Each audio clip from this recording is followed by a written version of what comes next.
La mortalité, elle est totale. Et puis surtout, voilà, le constat, c'est ça, c'est des abeilles qui ont disparu. Le même phénomène que celui de l'hiver dernier. Les abeilles disparaissent et les ruches se vident. Sur les 10 encore bourdonnantes en novembre, Mathieu a tout perdu. Arrivé janvier, les premiers constats, des ruches qui ne font plus de bruit, ou sur les premiers rayons de soleil, on ne voit personne. Du coup, on décide d'ouvrir, de regarder. Et là, il n'y a personne. Personne. C'est-à-dire qu'on n'a pas de mortalité au fond de la ruche. Les abeilles ont disparu. Même constat chez Gilles. Sur une centaine de ruches, il lui en reste à peine une quinzaine. Là, on est en train de nettoyer toutes les ruches qui sont mortes.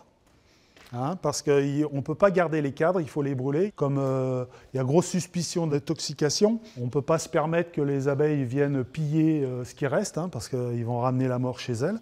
Une hécatombe qui proviendrait d'une intoxication par les semences enrobées de pesticides. À travers les semences protégées, donc à travers l'enrobage des graines, effectivement, les néonicotinoïdes sont largement utilisés, mais les agriculteurs n'en sont pas responsables. Ils ne le savent pas.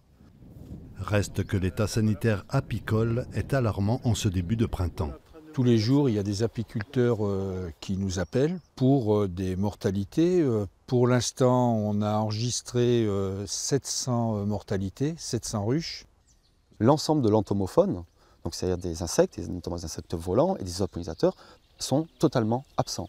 C'est-à-dire que là, normalement, sur les premières fleurs, les véroniques et d'autres qui sont émergées depuis 15 jours, on devrait avoir quelques pollinisateurs qui sortent. Ils ne sont pas là. Des prélèvements effectués sur les ruches impactées sont en attente d'analyse. Selon les apiculteurs, une catastrophe écologique est en cours. Les insectes se raréfient, un tiers des oiseaux ont disparu. Les pesticides, eux, se portent bien.